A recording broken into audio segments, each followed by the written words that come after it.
चलिए, तो gravitation chapter का अगर हम सिलेबस देख लें टर्म 1 के लिए, तो ये पहली बात तो इसको जो लेक्चर लगते हैं उसने 8 लेक्चर के आसपास बोल रखे हैं कि 8 लेक्चर लगने चाहिए लगभग आपके, वही मतलब कि 8 घंटे के आसपास इसके लगने चाहिए, जो मैंने बताया था कि लगभग एक हफ्ते का टाइम इसको मिलना चाहिए। और मार्क्स की बात करें तो आपका gravitation plus motion of system of particle rigid body, इन दोनों को उन्होंने plus sorry work by energy की, इन दोनों को मिला के 15 इन तीनों को मिला के 15 नंबर का। अगर ऐसा है कि तीनों के 15 नंबर के क्वेश्चन आ रहे हैं तो इसका मतलब इतना पक्का है कि वर्क बाय एनर्जी में से शायद 2 सवाल आ सकते हैं, 2-3 सवाल आ सकते हैं। इसमें से आपको ज्यादा सवाल देखने को मिलेंगे, इसमें कम से कम आपको 4 से 5 सवाल देखने को मिलेंगे एटलीस्ट। और ग्रेविटेशन से आपको मुश्किल से 2 सवाल मिल जाए तो बहुत बड़ी बात है, 2 ही सवाल मिल जाएंगे, उससे ज्यादा सवाल मिलेंगे। तो इतना लगभग रेशो रहना चाहिए आपके टर्म 1 के जितने भी ऑब्जेक्टिव क्वेश्चन आ रहे हैं उसके हिसाब से। और अगर हम बात करें इसके सिलेबस की कि जो आपको ग्रेविटेशनल सिलेबस है, तो इसमें ठीक ठाक सिलेबस उन्होंने रिड्यूस कर दिया है। ठीक है, पहले केपलर्स लॉ और ये सब थे, उन्होंने सब हटा दिया, सीधे के सीधे ये आके कूद गए आपका यूनिवर्सल लॉ ऑफ ग्रेविटेशन पे, जो कि F=gm1m2/r² इस पर हम डिस्कस करेंगे। नेक्स्ट है आपका एक्सेलरेशन ड्यू टू ग्रेविटी, जिसको हम जी से रिप्रेजेंट करते हैं। इन्होंने सिर्फ उसका रिकैपिटुलेशन मतलब उसका सिर्फ और सिर्फ फॉर्मूला आपको पढ़ना है, ज्यादा डिटेल में नहीं पढ़ना है। उसके बाद है it's variation with altitude and depth. तो ये आपका सिलेबस है, मतलब ये मान के चलो एक्चुअली में ग्रेविटेशन को हम लगभग 3 पार्ट्स में पढ़ते हैं। 3 पार्ट्स में पहला पार्ट होता है आपका प्लेनेटरी मोशन, ठीक है, और दूसरा पार्ट होता है जो आपका होता है ग्रेविटेशन एंड मतलब एक्सीलरेशन ड्यू टू ग्रेविटी वाला part, acceleration due to gravity वाला पार्ट होता है। और तीसरा पार्ट पढ़ते हैं अपन पोटेंशियल एनर्जी एंड सैटेलाइट्स। ये 3 पार्ट में हम आपके ग्रेविटेशन को जनरली पढ़ते हैं। प्लेनेटरी मोशन आपके सिलेबस से हटा दिया गया है, Kepler's loss of planetary motion हटा दिया गया है। एक्सटेंड टू ग्रेविटी अभी भी है, पोटेंशियल एनर्जी एंड सैटेलाइट अभी भी है। ये रखा potential energy, gravitation potential, escape velocity, ये सब आपका सैटेलाइट्स के अंदर आता है, ये सब सैटेलाइट्स के अंदर आता है। तो इसको हम डिस्कस करेंगे आगे जाके अच्छे से। चलिए, तो टाइम ना वेस्ट करते हुए अपना चालू कर, बहुत सिंपल चैप्टर है ग्रेविटेशन की अगर हम बात करें, बहुत ही सिंपल चैप्टर है। मैं आपको दिखाना चाह रहा हूँ, यहाँ पे आपको इंट्रोडक्शन दे रखा है ग्रेविटेशन का मतलब क्या होता है, गैलीलियो ने क्या किया था। गैलीलियो ने आपके अर्थ के बारे में बहुत अच्छी अच्छी बातें करी थी, प्लैनेट्स के बारे में बहुत अच्छी अच्छी बातें करी थी। उसके बाद फिर आपके अलग अलग साइंटिस्ट आए, टॉलमी आए, टॉलमी ने भी सन के बारे में बताया था। आर्यभट्ट आए, इंडिया के जो आर्यभट्ट थे। और उसके बाद कॉपरनिकस आए, जिनके साथ में मतलब जिनको कॉपरनिकस बहुत ही एक तरह से मान के चलते हैं कि एक तरह से अनलकी साइंटिस्ट में से एक थे, क्योंकि उन्होंने थ्योरी बताई थी कि आपका जो सन होता है, यहाँ पे लिखा भी हुआ है, कॉपरनिकस ने ये बताया था कि जो सन होता है आपका, it is fixed and earth या all the planets move around the central sun, कि सन के अबाउट घूमते हैं। लेकिन उसकी थ्योरी को क्या हुआ था, चर्च वालों ने नहीं माना था। ठीक है, उसकी थ्योरी वालों को चर्च वाले उस टाइम पे चर्च जो थे सेंट्स थे, उन्होंने नहीं माना था और उनको बड़ा दिक्कत हुई थी। लेकिन बाद में गैलीलियो ने आया और गैलीलियो ने उन्हीं की बात को प्रूव कर दिया था, तो बाद में ये बातें सही मानी गई। पर कोपरनिकस के टाइम पे बातें सही नहीं मानी जाती थी। गैलीलियो ने सारी बातों को प्रूव किया है टाइशो ब्राहे के साथ मिलके। आपके बहुत सारे साइंटिस्ट, जोहानस केपलर आए आपके, केपलर ने आपके प्लेनेटरी मोशन पे बहुत ही अच्छे मैथमेटिकल चीजें उठा के दी है। मैं अब क्योंकि Kepler law of motor planetary motion हटा दिया गया, ये वैसे ज्यादा इंपॉर्टेंट था भी नहीं पर अच्छा था, मतलब इसको पढ़ने से आपको कुछ फीलिंग तो आती थी, ऑब्वियसली कुछ पता तो चलता था कि हाँ, आपको हेल्प मिलती थी इस चैप्टर को पढ़ने में, खासकर जब हम सैटेलाइट्स के बारे में पढ़ते थे। लेकिन उन्होंने अब आपको हटाई दिया। तो इनकी 3 लॉस थे, मैं आपको जल्दी जल्दी उन लॉस के बारे में बता दे रहा हूँ, सिलेबस में नहीं है फिर भी बता दे रहा हूँ। इनके 3 लॉस थे। इन्होंने प्लैनेट्स के मोशन के बारे में बात की, इन्होंने ये बोला था, पहला था लॉ ऑफ ऑर्बिट्स। इसके अकॉर्डिंग क्या था, ये बोलते थे कि आपका जो कोई भी प्लेनेट है वो सन के अबाउट घूमता है, लेकिन कैसे पाथ में, एक इलिप्टिकल पाथ में घूमता है। वो सन के अबाउट क्या होता है, एक इलिप्टिकल पाथ में घूमता है। कोई भी प्लेनेट सन के अबाउट इलिप्टिकल पाथ में आपका रोटेट करता है। और अगर बात करें तो जो भी इलिप्स होता है, उस इलिप्स के पास में 2 फोकस होते हैं। इलिप्स के पास में होते हैं 2 फोकस, F1 F2 से इसको रिप्रेजेंट करते हैं। मैथमेटिक्स में आप इसको क्लास 12 में डिटेल में पढ़ोगे, तो 2 फोकस होते हैं। और सन जो होता है उन 2 फोकस में से किसी एक फोकस पे लाई करता है। सन जो होता है उन 2 फोकस में से किसी एक फोकस पे प्रेजेंट होता है। चलिए, बहुत अच्छी बात है। नेक्स्ट अगर बात करें तो आपका जो प्लेनेट है ऐसे घूम रहा है, इन्होंने इसके बारे में बताया इलिप्टिकल पाथ है, बस इतना बताया था उन्होंने पहले लॉ में अपने। दूसरे लॉ में अगर हम बात करें तो दूसरा लॉ होता है इसका, दूसरा लॉ है इनका लॉ ऑफ एरियाज। दूसरा लॉ है इनका law of areas. Law of areas के अकॉर्डिंग क्या उन्होंने बताया था, उन्होंने ये समझाने की कोशिश करी थी, जब भी एक प्लेनेट आपका सन के अबाउट घूमता है, जब भी एक प्लेनेट अपना सन के अबाउट घूमता है, तो जब वो आपका प्लेनेट सन से दूर होता है तो कुछ एरिया बनाता है, ये बनाता है। जब पास होता है तब भी एक एरिया बनाता है। तो उन्होंने ये बोला कि अगर यहाँ से यहाँ तक जाने का टाइम जो है, यहाँ पे भी टी टाइम लिया है और यहाँ से यहाँ तक जाने का भी टी टाइम लिया है, अगर दोनों जगह क्या है, टाइम सेम है, तो ये जो एरिया इन्होंने स्वेप्ट किया है, the area swept by the planet, the path of the planet, जो एरिया स्वेप्ट किया, यहाँ पे डेल्टा ए है तो ये डेल्टा ए भी क्या हो जाएंगे, बराबर हो जाएंगे। हमने सिंपल ये बात बोली थी कि जब आपका कोई प्लैनेट चलता है तो वो सन के सेंटर बना के एक एरिया स्वेप्ट करता है। जब एक बार दूर से देखा और एक बार पास से देखा, तो वो कहते हैं कि अगर टाइम सेम लिया है, टाइम सेम लिया है तो आपका एरिया स्वेप्ट भी क्या होगा, सेम होगा। इससे एक बात प्रूव हुई, बाद में ये बात समझ में आई निकल के कि आपका ये बात निकल के आई कि आपका जब प्लेनेट सन से दूर होता है तो वो स्लोली मूव करता है, और जब वो प्लेनेट सन के पास होता है तो वो आपका थोड़ा सा फास्टर मूव करता है। क्यों? ऑब्वियसली अगर उसको ज्यादा एरिया कवर करना है तो उसको तेज चलना पड़ेगा, तो ज्यादा एरिया कवर करेगा। जब उस दूर होता है तो वो दूर होने के बाद उसके पास ये डिस्टेंस इतना ज्यादा है कि एरिया ऑटोमेटिकली क्या हो जाएगा, ज्यादा हो जाएगा। तो ये स्टेटमेंट बहुत इंपॉर्टेंट निकल के आया था कि जब भी कोई प्लेनेट आपका सन से दूर होता है तो वो स्लोली मूव करता है, लेकिन जब वो प्लेनेट आपका सन के पास आता है तो वो आपका फास्टर मूव करता है। ये आपका सेकंड लॉ ऑफ एरिया से निकल के बात प्रूव हुई थी। थर्ड है जिसको हम बोलते हैं law of periods. Law of periods क्या बोलता है? लॉ ऑफ पीरियड ये बोलता है आपसे कि आपका जो क्या कहते हैं, आपका जो प्लेनेट है जो सन के अबाउट घूम रहा है, मैं इसको यहाँ दिखाता हूँ। आपका जो प्लेनेट है जो सन के अबाउट घूम रहा है, तो पहले हम इलिप्स को देखते हैं। ये होता है आपका इलिप्स। तो इलिप्स को जब आप पढ़ोगे कोनिक सेक्शन में क्लास 12 में डिटेल में, तो वहां पे देखते हो कि इसके पास में एक होती है सेमी मेजर एक्सिस, एक मेजर एक्सिस और एक माइनर एक्सिस। इसको मैंने एक्स बोल दिया, इसको मैंने वाई बोल दिया। तो इस लेंथ को अपन बोलते हैं 2a से, और इस लेंथ को अपन बोलते हैं 2b से।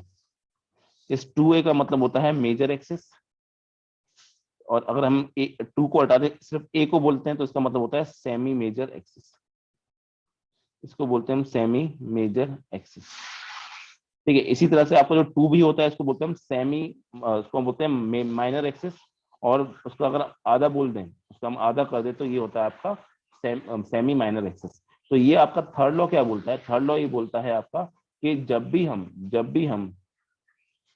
भी हम आपका करते हैं यहाँ पे जो टाइम पीरियड होता है किसी भी इलिप्टिकल पाथ में सन के अबाउट जब आपका प्लेनेट घूमता है, तो प्लेनेट जितना टाइम लेता है पूरा ये कवर करने में, वो जो टाइम होता है उसका स्क्वायर जो होता है वो आपके सेमी मेजर एक्सिस के क्यूब के प्रोपोर्शनल होता है। ठीक है, ये होता है ऐसा। बस ये इतना ही समझ में आ जाएगा, काफी है। उसके बाद उन्होंने एक चीज और प्रूव करी थी, मैथमेटिकली उन्होंने ये बात प्रूव करी थी। इसको मैं आगे दिखाता हूँ आपका। मैथमेटिकली उन्होंने ये बात प्रूव करी थी बाद में कि आपका ये एरिया निकल के आता है, तो एरिया आपका ऐसा ट्रायंगल पार्ट मतलब हाफ बेस इनटू हाइट की तरह उन्होंने लिखा। उन्होंने मेन बात ये समझाने की कोशिश करी थी कि आपका जब भी एक प्लेनेटरी मोशन होता है, ये समझने वाली बात है, जब भी प्लेनेटरी मोशन होता है तो वहां पर आपका एंगुलर मोमेंटम कांस्टेंट रहता है। बस ये याद रखने वाली बात है। ये याद रखने वाली बात क्या है, मैं बोल रहा हूँ कि आपका जब भी प्लेनेटरी मोशन होता है delta upon delta t, delta A है आपका change in area upon delta t, ये क्या रहता है, ये भी सेम रहता है जब भी प्लेनेटरी मोशन होता है। और सबसे इंपॉर्टेंट बात, जब भी आपका कोई भी प्लेनेटरी मोशन होगा या सैटेलाइट मोशन कुछ भी होगा, तो उस टाइम पे जो बॉडी ऐसे मूव करी है, एम है इसका, वी है, तो एल क्या हो जाता है, एल हो जाता है आपका एम वी आर। एल हो जाता है एम वी आर। तो इसकी वैल्यू क्या रहती है, कांस्टेंट होती है। तो सबसे जो इंपॉर्टेंट चीज निकल के आती है थर्ड लॉ से, वो ये निकल के आती है कि in a planetary motion the angular momentum of the planet remains constant. तो ये काफी कुछ इंपॉर्टेंट चीजें थी जो हमको मतलब जो हमको पता होनी चाहिए कि आपका प्लेनेटरी मोशन में क्या क्या होता है। ठीक है, तो यही थे आपके केपलर के 3 लॉस। उसके बाद फिर हम नेक्स्ट आते हैं आपका यूनिवर्सल लॉ ऑफ ग्रेविटेशन। यहाँ पे केपलर लॉ खत्म हो जाते हैं। नेक्स्ट हम आते हैं आपका यूनिवर्सल लॉ ऑफ ग्रेविटेशन पे। चलिए देखते हैं। एनसीईआरटी ने थोड़ा अजीब तरीके से चीजों को समझाया है यहाँ पर। एनसीईआरटी ने बहुत मतलब मून के बारे में पहले बात करी है, और फिर उसके बाद बाकी चीजों के बारे में बात करी है, लेकिन इस तरह से बात करना थोड़ा सा अजीब तरीके से। उसने फिर अर्थ के बारे में बात कर दी, ऐसे मतलब थोड़ा अलग तरीके से बात करते हैं। चलिए, अगर हम बात करें यहाँ पे आपका व्हाट इज एक second universal law of gravitation. चलिए, तो जो इस बार के बच्चे हैं उनके लिए आपका universal law of gravitation syllabus में मैंने उसकी पहले वाली चीज थोड़ी सी फास्ट तरीके से खत्म करी है, ताकि आपको मान लो कुछ गड़बड़ हो जाए या आगे जाके आप पढ़ना चाहोगे तो उन चीजों को समझ सकते हो। Universal law of gravitation. पहली बात, ग्रेविटेशन की खोज किसने की थी? ग्रेविटेशन की खोज की थी आपके न्यूटन जी ने। ठीक है, खोज मतलब उन्होंने पता लगाया था इसका। कैसे पता लगाया था? तो वो कहते हैं कि एक पेड़ के नीचे बैठे थे और उनके सर पे आके एक सेब गिरता है तो उनको ग्रेविटी का पता लगता है। वो सारी कहानी है, वो सब कहीं ना कहीं लिखा हुआ है। तो उनकी किताब थी प्रिंसिपिया ऑफ फिजिक्स कुछ ऐसे करके, उसमें उन्होंने पूरा मेंशन कर रखा है। अब देखिए क्या बोलता है ये लोग।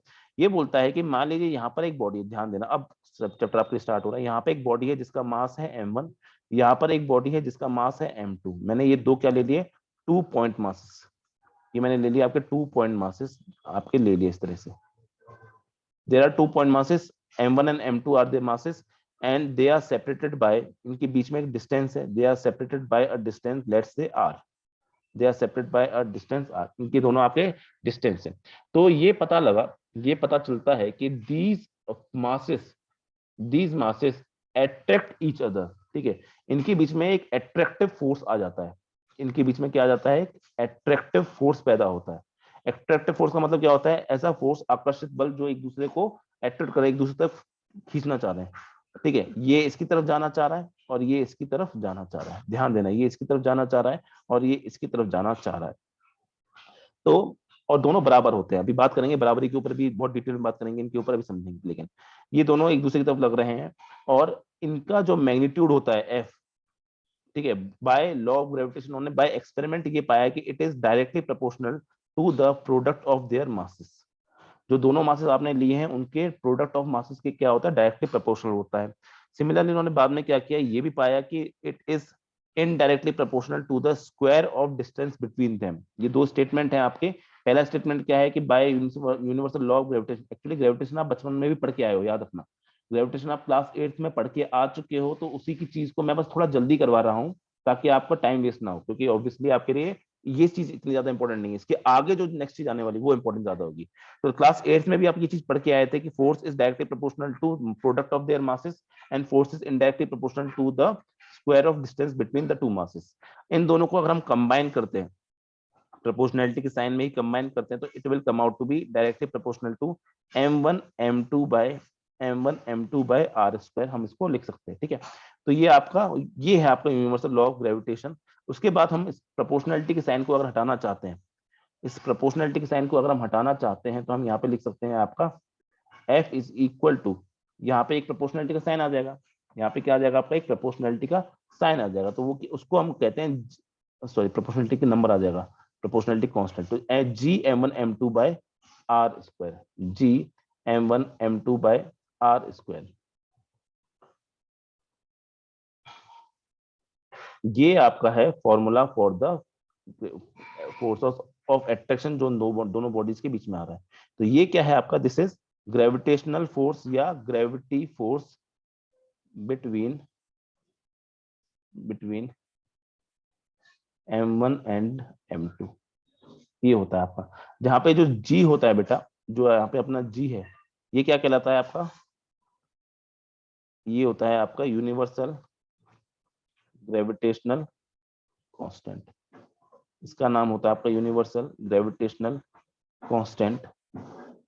और इसकी वैल्यू आप एक्सपेरिमेंटली भी निकाल सकते हो या आप वैल्यू डाल के भी निकाल सकते हो, ठीक है। वैल्यू डाल के कैसे निकालना है, वैसे उसको एक्सपेरिमेंटल आपकी बुक में दे रखा है, लेकिन वो बिल्कुल खास काम का है नहीं आपके लिए, क्योंकि सब बचपन में चीजें पढ़ी हुई हैं, तो आप उनको एक्सपेरिमेंटल तरीके से थोड़ा पढ़ोगे, जो एक्स्ट्रा चीजें हैं वो हम बताएंगे। तो उसमें आप करते क्या हो, ठीक है, इसमें आप क्या करते हो, m1 की वैल्यू 1 रख देते हो, m2 की वैल्यू 1 रखते हो, r की वैल्यू 1 रखते हो। इसको हम डिफाइन अगर करना चाहते हैं, डिफाइन अगर कोई करना चाहते हो, तो वो ऐसे बोलता है आपका कि अगर हम m1 और m2 की वैल्यू क्या रख देते हैं, आपका 1 रख देते हैं, 1 kg, ठीक है, और हम आपका आर की वैल्यू को भी क्या रख देते हैं, 1 मीटर, तो उस टाइम पे होगा क्या, उस टाइम पे आपका F is equal to G into one upon one आ जाए, 1 का स्क्वायर आ जाएगा। तो उस केस में क्या आ जाएगा आपका, जी इज इक्वल टू एफ निकल के आ जाएगा।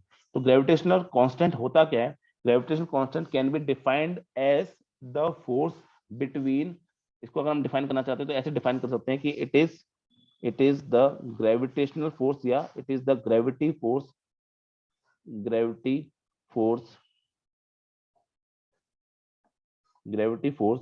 between two bodies of unit mass separated by 1 metre distance. ये इसकी सिंपल डेफिनेशन हो जाएगी, पर वो सब तो एक डेफिनेशन पॉइंट ऑफ व्यू से है। अगर मैं इसकी वैल्यू की बात करूं, तो वो वैल्यू आपको अच्छे से याद होनी चाहिए और याद भी होगी मेरे ख्याल से। इसकी जो वैल्यू होती है बेटा जी की, वो होती है आपकी 6.67 इंटू 10⁻11 न्यूटन। अच्छा, यूनिट भी पता होना चाहिए, तो ऑब्वियसली यूनिट तो आप निकाल सकते हो ना, ये न्यूटन है, ये मीटर स्क्वायर है, और ये आपका केजी है। तो आप यहाँ पे क्या पूछते हैं, इसकी यूनिट क्या हो जाएगी, न्यूटन मीटर स्क्वायर पर KG square will be the unit of universal law of gravitation. तो ये बहुत इंपॉर्टेंट वैल्यू है, वैल्यू याद करना जरूरी है, कैलकुलेशन के टाइम पे भी ये सारी वैल्यू आपको पता होनी चाहिए। तो यहाँ पर आपका इतना पार्ट वो पार्ट है जो आप अब बचपन में भी पढ़ के आए हो, उसको मैंने बस एक तरह से कह सकते हैं मैंने रिवाइज करवाया है। ठीक है, मैंने एक तरह से क्या करवाया यहाँ पे आपको रिवाइज करवाया, जो आप बचपन में चीजें पढ़ के आ चुके हो उस चीज को। ठीक, अब सुनिए आगे। अब हम थोड़ा सा इसको नए तरीके से, नए अंदाज से आगे की चीजें पढ़ने वाले हैं। हम इसको पढ़ने वाले हैं ग्रेविटेशनल लॉ। ग्रेविटेशनल लॉ का जो स्टेटमेंट अपन लिखा है ना, एफ इज इक्वल टू, ये जो F is equal to G m one m two by r square आपने लिख दिया बेटा, ये तो सिर्फ इसको क्या दे रहा है, ये तो सिर्फ आपको मैग्नीट्यूड दे रहा है। अब आपने क्लास 8th में आपने वेक्टर वेक्टर तो पढ़ा नहीं था, तो आपको डायरेक्शन से कोई मतलब था भी नहीं। डायरेक्शन इतना तो पता था कि दोनों एक दूसरे की तरफ होते हैं, लेकिन आप इसको आप क्या चाहते हो, you want to express it in vector form. You want to express it in vector form. Vector form से मतलब क्या है, वेक्टर फॉर्म का मतलब होता है कि उसमें आपका मैग्नीट्यूड भी आना चाहिए, डायरेक्शन भी आना चाहिए। ठीक है, आप समझते कैसे करेंगे। तो लेट से मैंने उसी तरह की क्या ले लिया, आपका मास m1 ले लिया यहाँ पे, और यहाँ पे ले लिया आपका मास m2। थोड़ा ध्यान देना यहाँ पे अब। ठीक है, क्योंकि अब थोड़ी सी नई चीज आ रही है, क्लास 8 से ऊपर वाली चीज आ रही है, तो इस चीज पे अपन ध्यान देंगे। देखिए, तो यहाँ पे मैंने क्या बोल दिया, आपने यहाँ पे बोल दिया मैंने कि आपका यहाँ पे हो गया इस तरह से चीज। ठीक है, अब देखिए, मैंने बोला कि पहली बात तो लेट से कि इस पे फोर्स जो लग रहा है, इस पे फोर्स लग रहा है, इसको मैंने बोल दिया F12, इसका वेक्टर डायरेक्शन ये हो गई। और इस पे जो फोर्स लग रहा है वो क्या हो गया, इसका वो हो गया F21। ठीक है, जहां पर मैं क्या बोल देता हूँ, जहां पर मैं बोल देता हूँ कि आपका पहली बात तो ये पता होना चाहिए कि आपके F12 का F12 का जो मैग्नीट्यूड होता है वो क्या होता है, आपका F21 के मैग्नीट्यूड के बराबर होता है। ये पहली बात। ठीक है, इनके मैग्नीट्यूड क्या होते हैं, आपके बराबर होते हैं। तो मैग्नीट्यूड को मैं सिंपल F ही ले लेता हूँ, बस सिर्फ F ले लिया मैंने इस तरह से। ठीक, सेकेंडली, इन दोनों की जो डायरेक्शन होती है, direction of F1 and F2 are opposite. Directions are opposite. अगर मैं सिंपल बोलूं, डायरेक्शंस आर अपोजिट। इन दोनों डायरेक्शन क्या होती है, एक दूसरे के अपोजिट होती है। और तीसरी चीज सुन लें, तीसरी चीज के बारे में अगर हम बात करें यहाँ पे कि डायरेक्शंस आर अपोजिट, दोनों का मैग्नीट्यूड क्या है, इक्वल है। तीसरी चीज हम ये बोल सकते हैं, यहाँ पे लिख देता हूँ, magnitudes are equal. Magnitudes are equal. तीसरी चीज क्या है आपका कि F12 एंड F21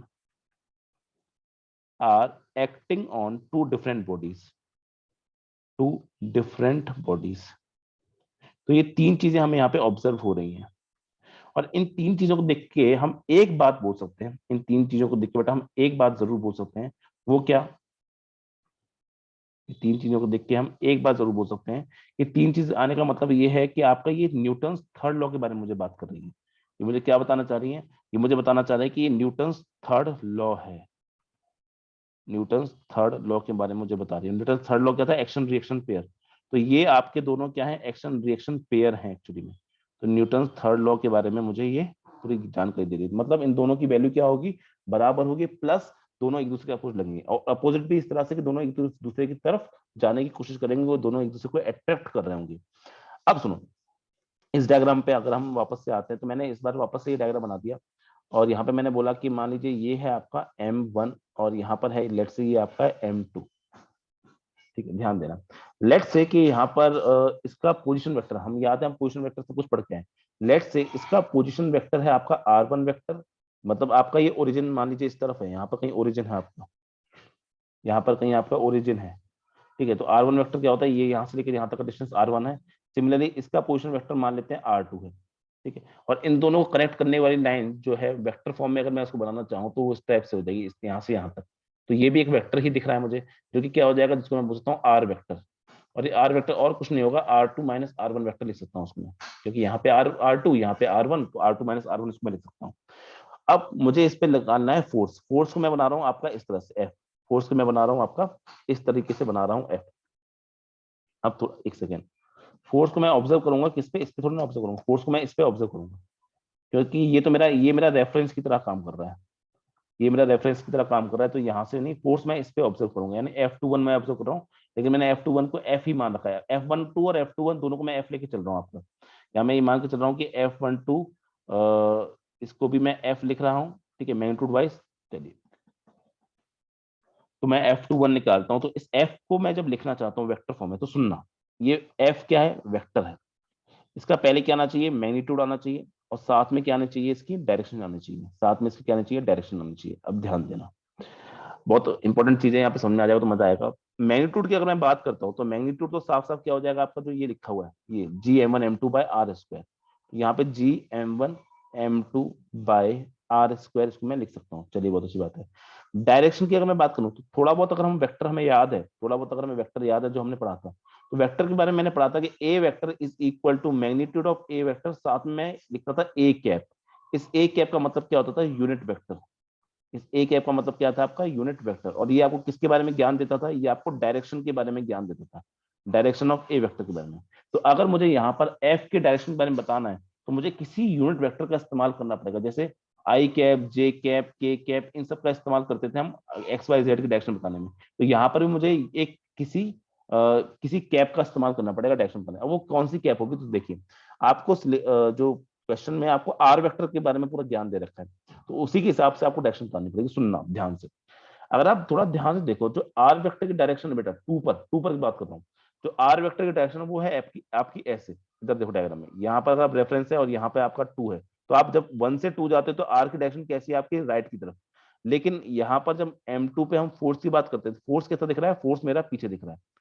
फोर्स कैसा दिख रहा है? मुझे पीछे दिख रहा है। फोर्स पे अगर हम देखें, ये देखो, ये रहा फोर्स, फोर्स पीछे लग रहा है। लेकिन आर वेक्टर की जो मैं वो डायरेक्शन है वो यहाँ पर है। तो इतना पक्का है, इतना पक्का है कि आप, अगर मैं फोर्स की डायरेक्शन की बात करना चाहता हूं तो मैं इतना बोल सकता हूं कि ये क्या होगा? अपोजिट ऑफ आर होगा, opposite of r vector, opposite of r vector. ठीक है, चलिए। अगर मैं आर वेक्टर के डायरेक्शन दिखाना चाहता हूं तो ये मैं बोल सकता हूँ कि ये क्या हो जाएगा? R cap. R cap will be the direction of r vector. R cap will be the direction of r vector. लेकिन जैसा मैंने कहा कि अपोजिट है, और जब भी आप फिजिक्स में किसी चीज को अपोजिट बोलते हो तो उसका मतलब वहां पे आप नेगेटिव साइन लगा देते हो। जब भी आप फिजिक्स में कहीं भी किसी की डायरेक्शन आपको अपोजिट दिखानी है तो वहां पे आप क्या कर देते हो? बस उसके आगे माइनस लगा। तो माइनस का ऑटोमेटिक मतलब क्या होता है? कि वो अपोजिट लगा हुआ है। तो यहाँ पे अगर हम आर कैप के साथ दिखना चाहते हैं तो बस मैं माइनस और लगा दूंगा यहाँ पे। और अगर मैं इन दोनों को कंबाइन करता हूँ, नेक्स्ट पेज पे देखता हूँ, अगर मैं इन दोनों को कंबाइन करूंगा तो एफ क्या निकल के आएगा आपका? -G m1 m2 by r square. ये तो मैग्नीट्यूड हो गया, और साथ में क्या आ गया आपका? साथ में आ गया ये आपकी डायरेक्शन। तो ये इतना हो गया आपका मैग्नीट्यूड, और ये हो गई आपकी डायरेक्शन। तो ये आपका वेक्टर की फॉर्म में, ये आपके सामने जो लिखा है, this is vector form of, this is vector form of universal law of gravitation. This is vector form of universal law of gravitation. पर अब सुनिए,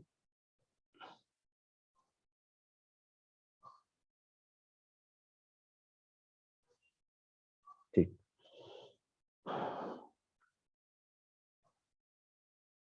हाँ अब देखिए, ये हो गया।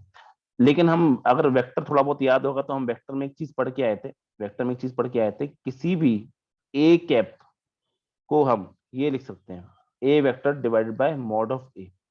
किसी भी हम ए कैप को हम क्या लिख सकते हैं आपका? जैसे मैंने अभी यहाँ पे लिखा था थोड़ी पहले, A vector is equal to A mod A vector साथ में ए कैप, इस तरह से लिख सकते हैं। तो उसी से हम बोल सकते हैं कि आपका ए कैप को हम क्या लिखते हैं? A vector divide by mod of A vector लिख सकते हैं। अगर ऐसा है तो हम सिमिलरली यहाँ पे आपका आर वेक्टर को भी, आर कैप को भी क्या लिख सकते हैं? R vector divided by mod of r vector लिख सकते हैं। ठीक है, हम यहाँ पे मॉड ऑफ आर वेक्टर को मॉड ना लगा के बस सिंपल आर लिख रहे हैं। अगर सिंपल आर लिखा हुआ इसका मतलब मैग्नीट्यूड ही होता है।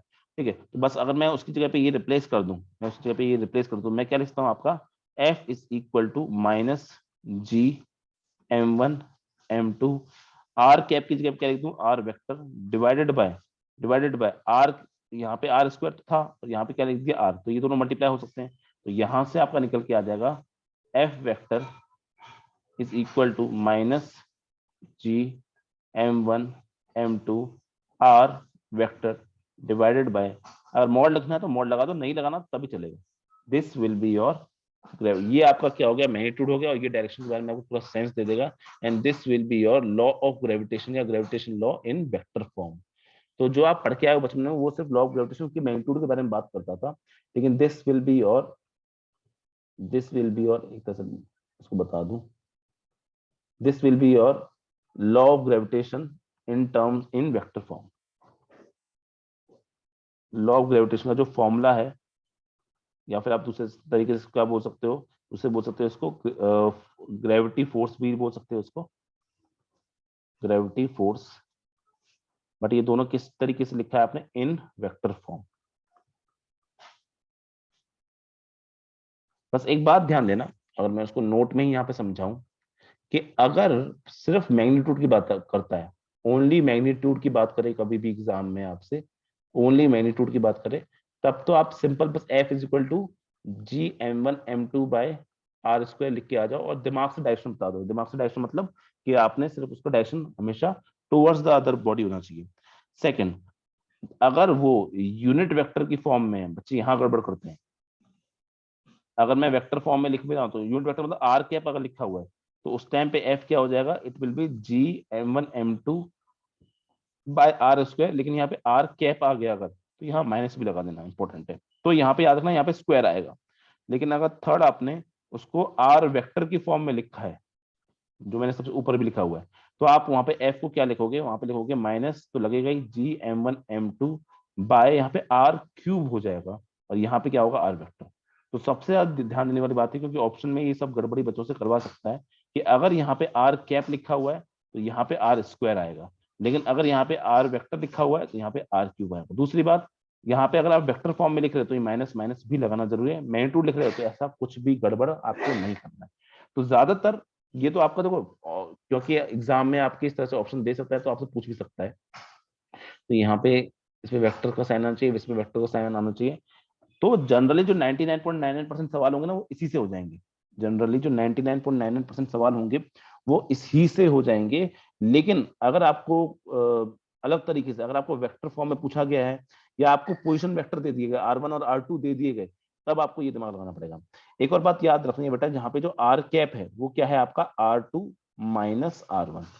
जो आर कैप है वो क्या है आपका R2 माइनस R1। यहाँ पे R2 क्या है, position vector of first second mass, and R1 क्या है, position vector of first mass. तो इस तरह से आपको लिखना होगा, ठीक है। तो ये भी आप अपने माइंड में रखेंगे अगर आपको R1 और R2 दे रखे हैं तो इस तरह से हम, ये आपका यूनिवर्सल लॉ ऑफ ग्रेविटेशन है जो आपका यहाँ पे एक तरह से खत्म हो गया है। ठीक है, चलिए एक सेकेंड।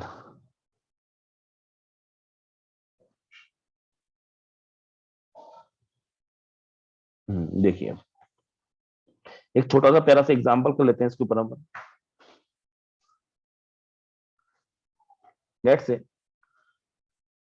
लेट से कि आपका बोल रखा है कि आपका जो ये है M1 मास है वो आपका 2 kg का है, और इसके पोजीशन वेक्टर R1 वेक्टर तो नहीं, आपको इसका कोऑर्डिनेट दे रखे हैं। लेट से कोऑर्डिनेट दे रखा है इसका 1,1,2, आपको इसका कोऑर्डिनेट दे रखा है। सिमिलरली यहाँ पे आपका M2 है, इसकी वैल्यू लेट से आपको 4 kg दे रखी है, और इसका जो कोऑर्डिनेट है वो लेट से आपका 2,5,3 दे रखा है, लेट से ऐसे। तो आपको बोलना है कि find the force on 2 due to 1 in vector form. आपसे बोलेगा अगर वेक्टर फॉर्म में, तो आपको वेक्टर फॉर्म में जैसे मैंने आपको एक्सप्रेस करना पड़ेगा। अब देखिए कैसे करेंगे इस क्वेश्चन को। तो सबसे पहले तो इस क्वेश्चन में अपन निकालेंगे आर वेक्टर। आर वेक्टर क्या होता है, R2 माइनस R1 होता है। ध्यान दें कि आर वेक्टर हमको किस वजह से निकालना है, हमें इस पे फोर्स निकालना है, तो आपको आर वेक्टर यहां से लेना पड़ेगा, ऐसे उल्टे होते हैं दूसरे का। ठीक है, आर वेक्टर क्या हो, R2 माइनस R1। अब R2 और R1 क्या है, तो R2 हो गया आपका आई कैप जे कैप के कैरेक्टर से, तो ये X2 Y2 Z2, हम यहाँ बोल सकते हैं आपका 2 i cap plus 5 j cap plus 3 k cap. Similarly आप R1 क्या लिख सकते हो, आप R1 लिख सकते हो इसका, ये XYZ है, तो आप लिख सकते हो इसका 1 i cap plus 1 j cap plus 1 k cap. ये आपके R1 और R2 हो गए। अब मेरे को R2 माइनस R1 करके मुझे क्या निकालना पड़ेगा, आर वेक्टर निकालना पड़ेगा। जब मैं आर वेक्टर निकालता हूं तो it will come out to be 2 minus 1 i cap plus 5 minus 1 j cap plus 3 minus 1 k cap, इस तरीके से। तो आर वेक्टर आपको क्या निकल के आएगा, it will come out to be 1 i cap plus 4 j cap plus 2 k cap. ये आपका निकल के आ गया आर वेक्टर। अच्छा, इसका मैग्नीट्यूड भी अगर हम निकाल लें तो इसका मैग्नीट्यूड क्या निकल के आएगा, वो आ जाएगा root of 1 square plus 4 square plus 2 square. ये आपका निकल के आ गया। तो यहाँ पे 1 स्क्वायर 1, 4 4 16, 16 और 4 20, 20 रूट 21 इसका आंसर निकल जाएगा मीटर में। ठीक है, तो ये आपका आर मल्टीप्लाई है। अब हम आपका फॉर्मूला लिखते हैं। फॉर्मूला क्या होता है आपका, याद है तो बहुत अच्छी बात है, वरना आप धीरे धीरे प्रैक्टिस से याद होगा। G m1 m2 by r square. यहाँ पे आपका क्या आता है, अगर आर वेक्टर लिख रहे होते हैं यहाँ पे क्या हो जाएगा क्यूब, और आप या तो आर वेक्टर वाले याद करो या फिर बिना इसके याद करो। यहाँ से एफ तो माइनस जी। जी की वैल्यू कितनी होती है बेटा? जी की वैल्यू होती है अपनी 6.67 इंटू 10 की पावर -11।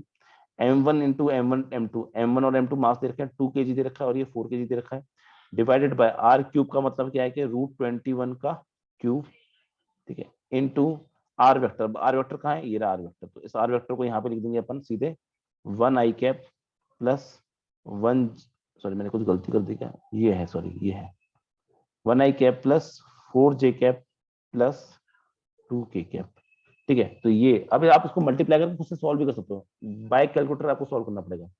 ये वाली जो चीज है बेटा, इसको हम बाय कैलकुलेटर सॉल्व करेंगे, ठीक है। तो विदाउट कैलकुलेटर तो हम सॉल्व नहीं कर सकते इसको, क्या। तो बाय कैलकुलेटर इसको आप सॉल्व करेंगे, जो भी आंसर निकल के आएगा आप वो लिख के आ जाएंगे। तो this will be your vector form, this will be your answer in vector form. बताइए हमेशा ही समझ में आया क्वेश्चन कैसे किया अपन ने?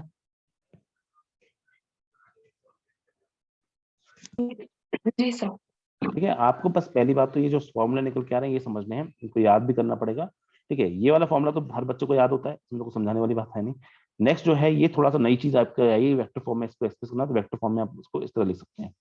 चलिए दूसरी बात, अगर हम यहाँ पे समझें, वो है नोट पॉइंट में समझते हैं इसको, कि आपका जो मैंने फोर्स लिखा है F is equal to G m1m2/r², भले ये सिर्फ क्या है, ये सिर्फ मैग्नीट्यूड वाला फॉर्मूला है, ठीक है। या फिर अगर आप इसको वेक्टर फॉर्म में भी देखते हो तो क्या होता है, -G m1m2r³ और यहाँ पे क्या हो जाएगा r वेक्टर, ठीक है। ये होता है, तो ये आपका कौन सा होता है, ये वेक्टर फॉर्म होता है, ये मैंने समझाया। चाहे मैग्नीट्यूड वाला फॉर्मूला हो, चाहे फॉर्मूला हो आपका वेक्टर फॉर्म वाला, सबसे समझने वाली बात इंपॉर्टेंट ये हो जाती है यहाँ पे कि आपका बोथ ऑफ दिस, ठीक है, is valid between two bodies only, valid between two bodies only. आप ये जो दो फॉर्मूला है वो आप एक बार में सिर्फ और सिर्फ कितनी बॉडीज के बीच में लगा सकते हो? दो बॉडीज के बीच में। अच्छा, अगर कल को गलती से ऐसा हो गया, कल को गलती से अगर ऐसा हो गया कि आपकी दो से ज्यादा बॉडीज आ गई, तो तब क्या करेंगे? अगर कल को ऐसा हो गया कि आपके पास में दो से ज्यादा बॉडीज आ गई, तो उस टाइम पे अपन क्या करेंगे? तो उस टाइम पे कोई घबराने वाली बात नहीं है। अगर आपके पास में एक बार में दो या दो से ज्यादा बॉडीज आ जाती हैं, तो यू विल डू जस्ट कि आपको उनमें से दो दो बॉडीज का पेयर बनाकर इसको क्वेश्चन को सॉल्व करना होगा, ठीक है। पहली बात तो जैसे एग्जांपल के लिए मेरे पास में यहाँ पे m1 है, ठीक है, यहाँ पे m2 है, यहाँ पे m3 है, यहाँ पे m4 है, ठीक है, यहाँ पे m5 है। लेट्स से मेरे पास में ज्यादा बॉडी आ गई है, ठीक है। If more than two bodies are present, bodies are present,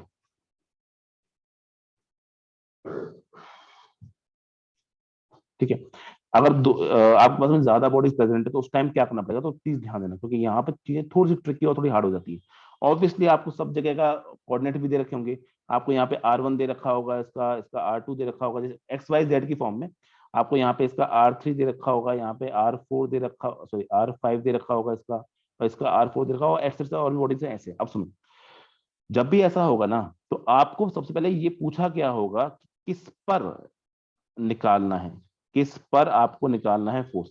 तो आपके इतना तो पक्का है कि एक बॉडी पे, जैसे लेट से मुझे आपका लेट से कि इस जगह पे मुझे आपका ऑन बॉडी 1 निकालना है, ऑन बॉडी m1 पे आपको फोर्स निकालना है, ग्रेविटी फोर्स। अब m1 पे आपका m2 की वजह से भी ग्रेविटी फोर्स आ रहा है, यहाँ से इसकी वजह से अगर आप थोड़ा सा दिमाग लगाओ तो इसकी वजह से भी आ रहा है, तो ये आपका इस तरफ जाने की कोशिश करेगा, ठीक है। इसको मैं बोलता हूँ आपका F12। आपका जो है क्या कहते हैं, वेक्टर फॉर्म में आपका R3 की वजह से भी क्या आ रहा है, आपका फोर्स आ रहा है, तो उसकी तरफ भी खींचने की कोशिश कर रही होगी, तो वो आपके ऐसे हो जाएगी। तो उसको मैं क्या बोलता हूँ, उसको मैं बोल सकता हूँ आपका यहाँ पे F, इसको मैं बोल सकता हूँ आपका F13 बोल सकता हूँ, ठीक है। सिमिलरली F4 से अगर मैं बात करूँ तो वो F4 की तरफ भी खींचने की कोशिश करेगा, तो उसको मैं क्या लिख सकता हूँ आपका यहाँ पे F14 लिख सकता हूँ वेक्टर फॉर्म में। ऐसे ही वो 5 की तरफ भी खींचने की कोशिश करेगा, तो इस पे भी क्या आ जाएगा आपका F15 आ जाएगा, तो ये सब आ जाएंगे। तो जब इस केस में आपको इस तरह से करना है इस केस में आपको इस तरह से जब करना होगा क्वेश्चन, तो आप क्या करोगे, आप कुछ नहीं, आप सिंपल इस केस में आप कैलकुलेट करोगे चीजें, ठीक है। कैसे कैलकुलेट करोगे, आप सबको अलग अलग निकालोगे। मुझे क्या निकालना है, आपको निकालना है net force on 1, net force on M1, that's इसको हम बोलते हैं आपका F1। वेक्टर फॉर्म में निकालना है तो इस केस में आपको कुछ नहीं करना पड़ेगा। इस केस में अगर आपको F1 निकालना है तो आप क्या करोगे, F12 plus F13 plus F14 plus F15, इस तरीके से करोगे, हर किसी की अलग अलग निकालोगे। जो आपका फॉर्मूला हमने अभी तक लिखा है वो फॉर्मूले सिर्फ दो बॉडी थी, तो ये 1 और 2 के बीच में, ये 1 और 3 के बीच में, ये 1 और 4 के बीच में, 1 और 5 के बीच में, किस बॉडी पर निकालना है ये उसके हिसाब से चलेगी सारी कहानी। ऐसे लिख सकता हूँ। अब बस सबको अलग लिखना लिखना है तो लिखो। तो यहाँ पर जब आप बात करोगे 1 और 2 के बीच में, तो यहाँ पे जो सिंबल यूज करोगे वो लिखोगे R21।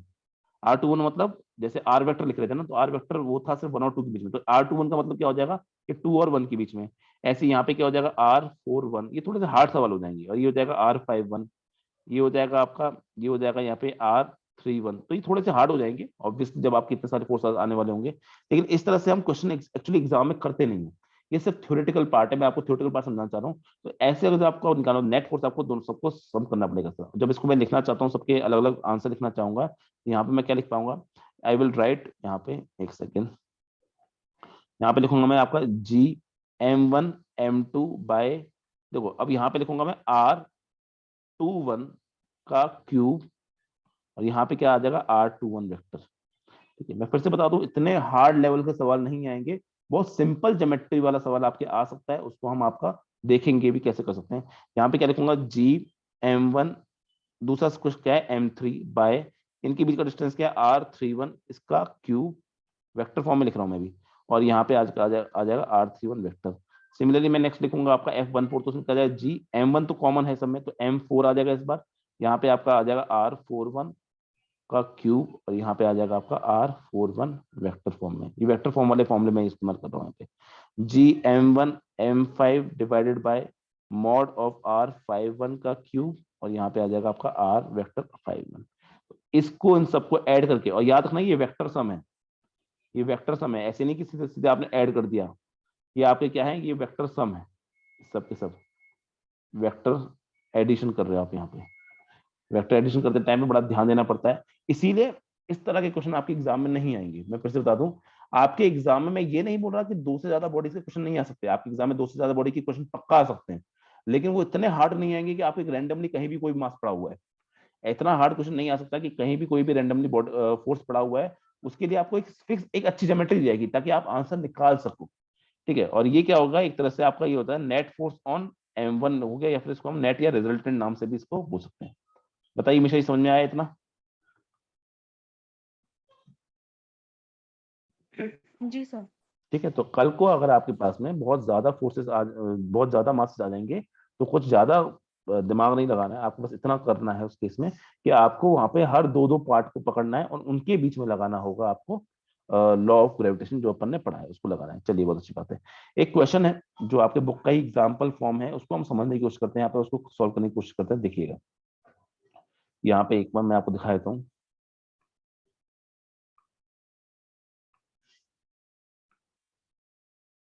खुद बुक ने भी एक ही सवाल दिया है इसके ऊपर, वो भी इतना हार्ड नहीं दिया क्योंकि ऑब्वियसली सब कर नहीं पाएंगे बच्चे।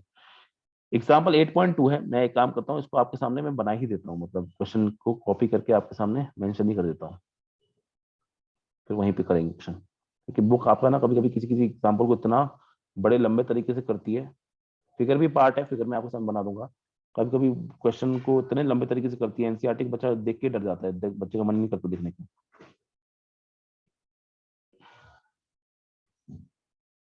चलिए,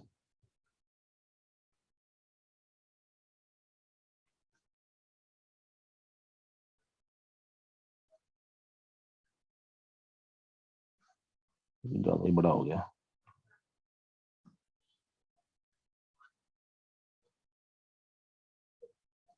ठीक है,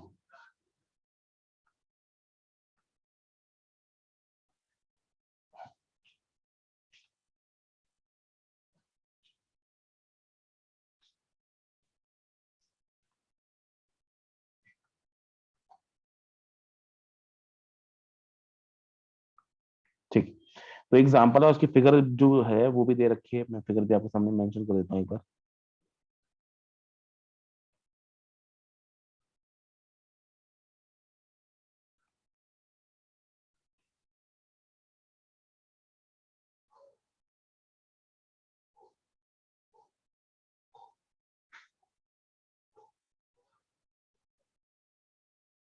एक इक्विलेटरल ट्रायंगल दे रखा है आपको यहाँ पे,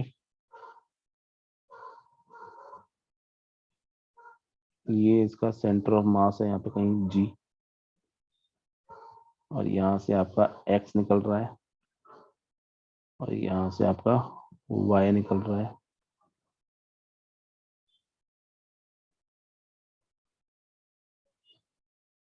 ठीक,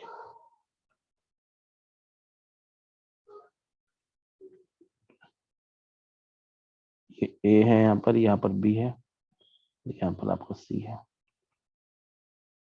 ठीक, और इनके मास आपको दे रखे हैं, एम मास है, एम मास है और एम मास है। अब चलिए अब क्वेश्चन पढ़ते हैं, क्वेश्चन में क्या दे रखा है। क्वेश्चन बोल रहा है बेटा आपसे 3 equal masses m K G are each are fixed at the vertices of an equilateral triangle ABC. चलिए बहुत अच्छी बात है। What is the force acting on a mass 2 metre placed at the centroid G. ठीक है, यहाँ पर उन्होंने एक मास रखा हुआ है जो कि है आपका 2m का। What is the force if the mass at the vertex A is doubled. चलो वो तो हम बाद में समझ लेंगे, पहला पार्ट है उसको उसी को मद्देनजर हम क्वेश्चन करते हैं। टेक ए जी बी जी सी जी सबको उसने क्या ले लिया, 1 मीटर ले लिया सब। ठीक है, बहुत अच्छी बात है। अब देखना सवाल को। तो सबसे पहला सवाल है कि अगर आप इसको वेक्टर फॉर्म से करना चाहते हो तो वेक्टर फॉर्म से करना चाहते हो, आप इसको बिना वेक्टर फॉर्म के करना चाहते हो तो बिना वेक्टर फॉर्म के भी कर सकते हो। लेकिन वही वाली बात है कि हम जबरदस्ती की चीज यहाँ पे नहीं करेंगे, हम इसको वेक्टर फॉर्म से भी दिखा सकता हूँ, मैं सवाल को बिना वेक्टर फॉर्म से भी कर सकता हूँ, दोनों तरीके से कर सकता हूँ। आपकी बुक ने इसको वेक्टर फॉर्म से कर रखा है तो पहले उसके तरीके से देख लेते हैं कैसे करते हैं। देखिए, तो ध्यान देना, सारी चीजें यहाँ पे डायग्राम पे डिपेंड करती हैं और डायग्राम में कैसे हमने लाइनें बना रखी हैं उस पर डिपेंड करती हैं। तो देखिए, पहली बात तो जब आपको आपको कहाँ बोला, मैंने सबसे पहले चीज क्या बोली थी, जब भी आपके पास में 2 या 2 से ज्यादा बॉडी आएगी तो सबसे पहला सवाल पूछूंगा किस पे निकालना है। किस पे निकालना है आपको, 2m पे निकालना है। तो 2m पे जब निकालना है तो सबसे पहले आप 2m बना लो। तरीका देखना, सबसे पहले आप क्या बना लो, 2m वाला बना लो। अब 2m पे आपका फोर्स लग रहा होगा किसकी वजह से, एक ए पे रखे हुए m की वजह से। ठीक है, ए पे रखे हुए m की वजह से। तो पहला तो ये। अब इनके हम कोऑर्डिनेट समझने की कोशिश करते हैं, ध्यान देंगे इसके हम। सबसे पहला पार्ट ये भी होगा इस सवाल में कि हम इसके सबके कोऑर्डिनेट पॉइंट बना देते हैं कि कोऑर्डिनेट पॉइंट क्या होते हैं। तो देखिए, एक सेकंड,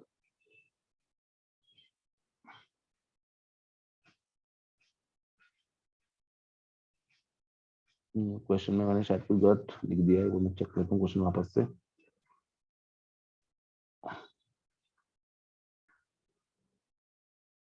क्वेश्चन में यहाँ पे दे रखा है ए जी बी जी सी जी जी 1 दे रखे हैं, सॉरी सॉरी मैंने इनको 1 ले लिया आपका, ये 1 नहीं है, ये 1 नहीं, वरना क्वेश्चन तो बहुत हार्ड हो जाएगा, हम इनको 1 ले लिया तो बहुत हार्ड हो जाएगा क्वेश्चन। आपको ये 1 दे रखा है, ये 1 दे रखा है, ठीक है, और आपको ये 1 दे रखा है और आपको ये 1 दे रखा है। अब तो वो क्वेश्चन बहुत ही आसान है, बहुत ही ज्यादा आसान क्वेश्चन है। अब देखिए, पहला मेथड मैं 2 मेथड से क्वेश्चन करके दिखाऊंगा। मेथड 1 की अगर हम बात करें, ठीक है, तो उसको हम वेक्टर फॉर्म से कर रहे हैं क्योंकि अपनी बुक ने वेक्टर फॉर्म से कर रखा है। तो जब भी आपको इस तरह से करना है तो आपको दो दो मासेस उठाने हैं, दो दो मासेस करके मतलब अगर एक तो 2m हो गई, बाकी मासेस, तो इस पे हम देखें तो जो फोर्स लगेगा वो s लगेगा। ठीक है, इसको मैंने एक तरह से बोल दिया, लेट से कि आपका F1 बोल दिया, बस आप अभी F1 भी मत बोलो, इसको FA लेके चलो, FA लेके चलो, चलो ठीक है। जब इसको एफ ए लेके चलता हूँ, डायरेक्शन तो आपको ऊपर की तरफ दिख रही है, और ये ऊपर वाली डायरेक्शन कौन सी है आपकी, ये ऊपर वाली डायरेक्शन वाई एक्सिस है, और वाई एक्सिस को हम जे कैप से रिप्रेजेंट करते हैं। तो जब मैं इसकी वजह से एफ ए लिखना चाहूंगा, एफ ए क्या हो जाएगा बेटा आपका, पहली बात तो मैं सिंपल लिखूंगा मैग्नीट्यूड, ध्यान देना मैग्नीट्यूड जब लिखता हूँ तो G M1 M2 by r square, तो जी, ठीक है, एम इंटू 2m बाय, इनके बीच का डिस्टेंस कितना है, 1 है, तो 1 स्क्वायर, ये दे रखा है आपको, सारे मास सारे डिस्टेंस आपके 1 है, सारे मास 1 स्क्वायर इनटू, अब ये किस डायरेक्शन में, ये दिख रहा है आपको साफ साफ डायरेक्शन, ये ऊपर वाली जे कैप की डायरेक्शन में। तो ऐसा नहीं है कि वेक्टर फॉर्म से अगर आपको करना है तो सिर्फ वही फॉर्मुला लगा के आप अप्लाई कर सकते हो। ठीक है, वेक्टर फॉर्म से मेरा कहने का मतलब ये बिल्कुल नहीं है कि आपने जो फॉर्मुला रटा है उसी से करना है, आप दिमाग से भी इस्तेमाल कर सकते हो, डायग्राम की हेल्प से। सब दिख रहा है, ये एफ ए जो है वो ऊपर की तरफ है और ऊपर वाली बाय कैप, वाई वाली डायरेक्शन, वाई वाली डायरेक्शन क्या होती है आपकी, ये होती है। चलिए बहुत अच्छी बात। अब सुनना, नेक्स्ट पार्ट में थोड़ा सा दिक्कत होगी। नेक्स्ट पार्ट मैंने ले लिया यहाँ पे आपका बी वाला, तो बी आपका मेरा यहाँ पड़ रहा है, बी कहाँ पड़ रहा है मेरा, यहाँ पड़ रहा है बी, उसका मास भी m है। ठीक है, अब देखना, पहली बात, जब मैं एफ बी लिखना चाहता हूँ, जब मैं एफ बी लिखना चाहता हूँ तो बड़े सिंपली मैं उसको लिख सकता हूँ, आपका मैग्नीट्यूड तो मैं लिख दूंगा आपका जी एम इंटू 2m बाय, इनके बीच का डिस्टेंस भी क्या है, 1 ही है, तो 1 स्क्वायर। लेकिन इसकी जो डायरेक्शन है ना, वो डायरेक्शन बेटा थोड़ी सी टेढ़ी डायरेक्शन है, इसकी डायरेक्शन कुछ ऐसे है, इसकी डायरेक्शन ऐसे है। तो ये है आपकी एफ बी की डायरेक्शन। ठीक है, अब इसके डायरेक्शन के 2 कंपोनेंट बन सकते हैं आपका, एक बन सकता है एफ बी एक्स, और ऐसे बन सकता है एक एफ बी वाई। अब एफ बी एक्स और एफ बी वाई निकालने के लिए हमको क्या करना पड़ेगा, हमको ये एंगल पता होना चाहिए, कोई भी एक एंगल पता होना चाहिए, कोई भी एक एंगल पता होना चाहिए। अब उसके लिए चाहते हैं हम ट्राइंगल पे, इक्वल ट्राइंगल कुछ तो इस्तेमाल करना पड़ेगा।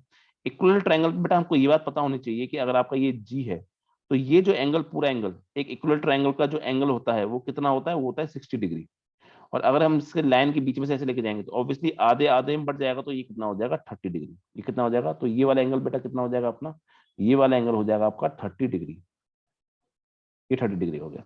अगर ये 30 डिग्री हो गया फिर तो बड़ा आप आराम से, बचपन में हम सब कंपोनेंट बनाना सीख के आए थे। तो एफ बी एक्स क्या हो जाएगा आपका, एफ बी एक्स में जो कंपोनेंट आएंगे, तो ये वाला कंपोनेंट कौन सा होगा, ये वाला आपका होगा कॉस 30 वाला कंपोनेंट। और ये वाला कंपोनेंट कौन सा होगा आपका, साइन 30 वाला कंपोनेंट। समझ में आ रहा है बेटा मैं क्या कर रहा हूँ यहाँ पे?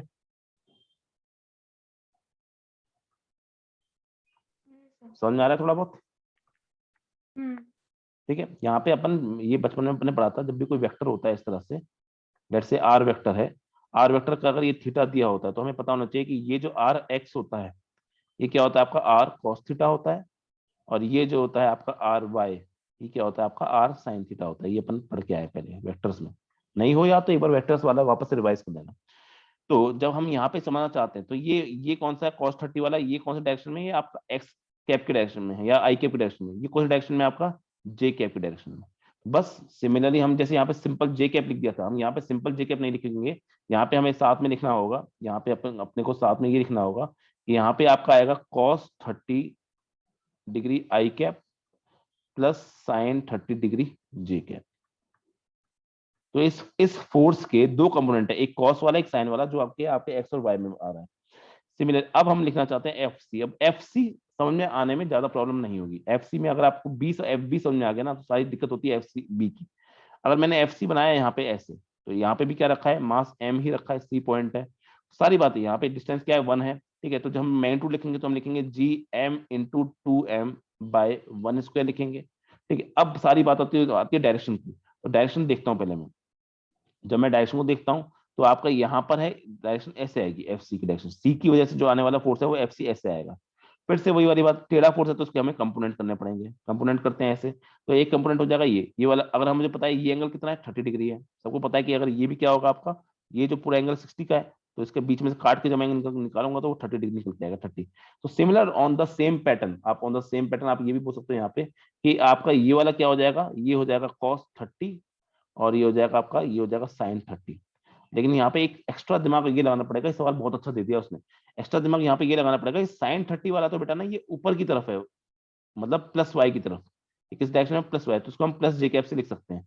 लेकिन ये कॉस 30 वाला है ये आपका इस डायरेक्शन में, ये जो कॉस 30 वाला है वो आपका इस डायरेक्शन में, इस डायरेक्शन में, क्योंकि एफ को देखो तो टेढ़ा है, टेढ़ा को हमने ऐसे कर दिया, तो इस डायरेक्शन में, तो वो आपका इस तरफ है, तो यानी माइनस आई कैप के साथ, तो इसके लिए मुझे यहाँ पे माइनस भी लगाना पड़ेगा। तो जब मैं यहाँ पे आपका लिखता हूँ फाइनली इस एफ सी में यहाँ पे लिखता हूँ, तो यहाँ पे लिखूंगा मैं minus cos 30 i cap plus sign 30 degree J cap. मैं फिर से कह रहा हूँ, इस तरह के सवाल एग्जाम में आने की संभावना बहुत कम है। फिर से बता दूं, इस सवाल के एग्जाम में आने की संभावना बहुत कम है, क्योंकि ये सवाल बहुत अच्छी कैटेगरी का है, क्योंकि बहुत बड़ा सवाल है इस टाइप का। चलिए, तो हमने इस तरह से आपके F A F B F C तीनों लिख दिए। इस तरह से हमने F A F B F C क्या लिख दिया अपन ने, ये तीनों लिख दिया आपके इस तरह से। ठीक है, एक सेकंड गलती हो गई हमसे यहाँ पे। ओहो, हमें एफ ए पे फोर्स निकालना है, हमें जो फोर्स है ना बेटा वो इस पे निकालना है, तो वो ऐसे होगा, और इस पे निकालना है ऐसे, हमें ये वाले नहीं निकालने। छोटी सी गलती हो गई, हमें ये वाले फोर्स नहीं निकालने हैं। ठीक है, हमें ये वाले फोर्स से मतलब नहीं है, हमें फोर्स निकालना है आपका, बहुत ज्यादा कुछ फर्क पड़ेगा नहीं, अभी बताता हूँ, ज्यादा फर्क पड़ेगा नहीं। हमें जो फोर्स निकालने हैं वो आपका बी और सी पे नहीं निकालने हैं, आपके फोर्स निकालने हैं हमें जी पे, जो पॉइंट पड़ा हुआ है। ठीक, मैं बना देता हूँ, यहाँ पे ये बी है, इसका मास भी एम है, यहाँ पे सी है, इसका मास भी एम है। ठीक है, तो ये बस कुछ कोई फर्क नहीं पड़ेगा उससे, जो भी हमने किया है उसमें बस सिर्फ और सिर्फ आपको क्या करना पड़ेगा, यहाँ पर हमें एफ बी ऐसे है और यहाँ पे हमारा एफ सी ऐसे, कोई फर्क नहीं पड़ेगा। बस एक फर्क पड़ेगा, जो भी आपने लिखा है ना, जो भी आपने यहाँ पे लिखा है उसमें माइनस माइनस का साइन और लगाना पड़ेगा, बस और कुछ नहीं। इसको हर जगह माइनस का साइन, क्यों, क्योंकि पहले आपका ऐसे था, मैं उसका उल्टा देख रहा हूँ, तो उल्टा देख रहा हूँ तो साफ सी बात है सारे साइन क्या हो जाएंगे उल्टे, ये प्लस का हो जाएगा और ये क्या हो जाएगा आपका, इस माइनस हो जाएगा। बाकी सब कुछ सेम है, बाकी सब में कोई परिवर्तन नहीं है। ठीक है, तो आपका आ गया एफ ए आ गया, एफ बी आ गया, एफ सी आ गया। बस आपको इनको सीधे सीधे क्या करना पड़ेगा, अब जोड़ना पड़ेगा। आपको यहाँ पे क्या करना पड़ेगा, सीधे सीधे जोड़ना पड़ेगा। तो नेट फोर्स जो आएगा आपका एट जी पे, तो आप इसको क्या लिख सकते हो, F A vector plus F B vector plus F C vector, इस तरह से लिख सकते हो।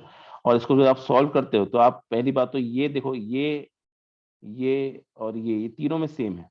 जब आप जोड़ोगे तो तीनों में से एक कॉमन निकाल सकते हो, तो आपको निकल जाएगा G m into two m by one का स्क्वायर, तो कॉमन आ जाएगा। अंदर क्या बचेगा, एक बचेगा जे कैप, फिर minus cos 30 i cap minus sine 30, बाकी सबको मैं एक साथ लिख रहा हूँ, j cap plus cos 30 i cap minus sine 30 j cap minus sine 30 j cap. ठीक है,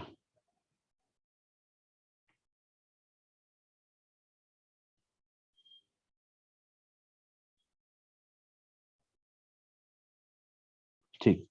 अब देखिए, अब इसको बस सॉल्व करना है, थोड़ा सॉल्व करेंगे। देखिए पहली बात तो ये cos 30 आई कैप और ये माइनस cos 30 ये से कट जाएगा।